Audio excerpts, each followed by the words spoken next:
ನನ್ನ ಆಡಳಿತಾವಧಿಯ 12 ವರ್ಷಗಳ ಅವಧಿಯಲ್ಲಿ ಯಾವುದೇ ರೀತಿ ಸ್ಥಗಿತಕರ ಘಟನೆಗಳು ನಡೆದಿರಲಿಲ್ಲ. ಇವತ್ತು ನನಗೆ ಭಾಳ ನೋವಾಗಿದೆ ಮತ್ತು ಬೇಸರ ಆಗಿದೆ.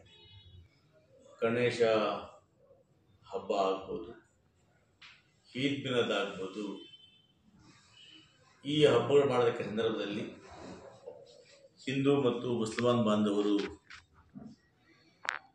ಹಬ್ಬದ ಮಾಡುವ ಸಂಭ್ರಮದಲ್ಲಿ ಕೆಲವು ಕಾನೂನು ಕಟ್ಟೆಗಳನ್ನು ನಿಯಮಗಳನ್ನು ಮೀರಿ ವರ್ತನೆ ಮಾಡಿರ್ತಕ್ಕಂಥದ್ದು ನನ್ನ ಗಮನಕ್ಕೆ ಬಂದಿದೆ. ಇವತ್ತು ಏನು ಈದ್ ಮಿಲಾದ್ ಹಬ್ಬವನ್ನು ಆಚರಣೆ ಮಾಡಿದ ಸಂದರ್ಭದಲ್ಲಿ ಕೆಲವು ಯುವಕರು ಅತಿರೇಕ ವರ್ತನೆಯನ್ನು ಮಾಡೋದ್ರ ಮುಖಾಂತರ ಅನ್ಯ ದೇಶದ ಒಂದು ಫ್ಲಾಗನ್ನು ಕೂಡ ಪ್ರದರ್ಶನೆ ಮಾಡಿದರು ಅಂತೇಳಿ ನಾನು ಈ ಪತ್ರಿಕೆಗಳ ಮುಖಾಂತರ ನೋಡಿದ್ದೇನೆ. ಬಂಗಾರಪೇಟೆ ತಾಲೂಕು, ವಿಶೇಷವಾಗಿ ಬಂಗಾರಪೇಟೆ ನಗರ ಎಲ್ಲ ಜಾತಿ ಸಮೂಹದವರ ಒಂದು ಶಾಂತಿಯ ತೋಟ. ಇಲ್ಲಿ ಬಹಳಷ್ಟು ವರ್ಷಗಳ ಕಾಲ ಕೂಡ ಹಿಂದೂ, ಮುಸ್ಲಿಂ, ಕ್ರೈಸ್ತರು, ಸಿಖ್ಖರು, ಜೈನರು ನಾವೆಲ್ಲ ಕೂಡ ಬಹಳ ಅನ್ಯೋನ್ಯವಾಗಿ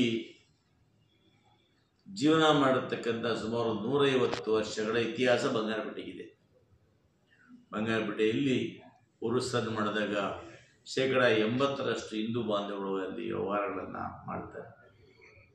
ಅದೇ ರೀತಿ ನಾವು ಜಾತ್ರೆ,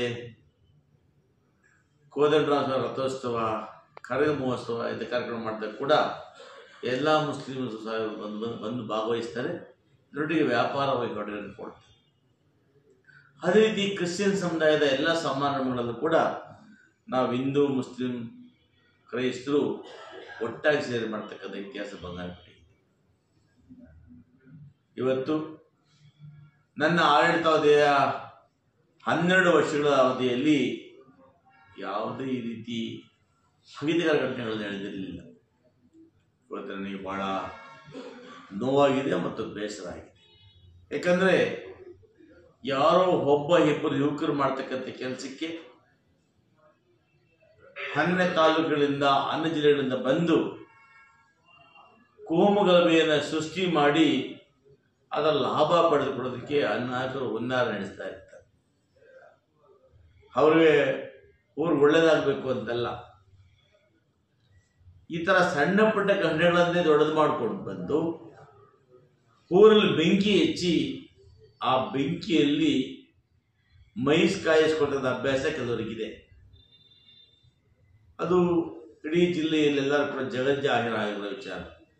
ಆದರೆ ಇವತ್ತು ನಾನು ಮುಸಲ್ಮಾನ್ ಬಾಂಧವರು ಮತ್ತು ಮುಸಲ್ಮಾನ್ ಯುವಕರು ಮನವಿ ಮಾಡ್ತೇನೆ, ಹಬ್ಬಗಳನ್ನು ಶಾಂತಿಯುತವಾಗಿ ಆಚರಣೆ ಮಾಡಬೇಕು. ನಿಮ್ಮ ಸಂಪ್ರದಾಯಗಳಂತೆ ಶಾಂತಿಯುತವಾಗಿ ಸಾರ್ವಜನಿಕ ತೊಂದರೆ ಆಗದ ರೀತಿಯಲ್ಲಿ ಹಬ್ಬಗಳನ್ನು ಆಚರಣೆ ಮಾಡಬೇಕು.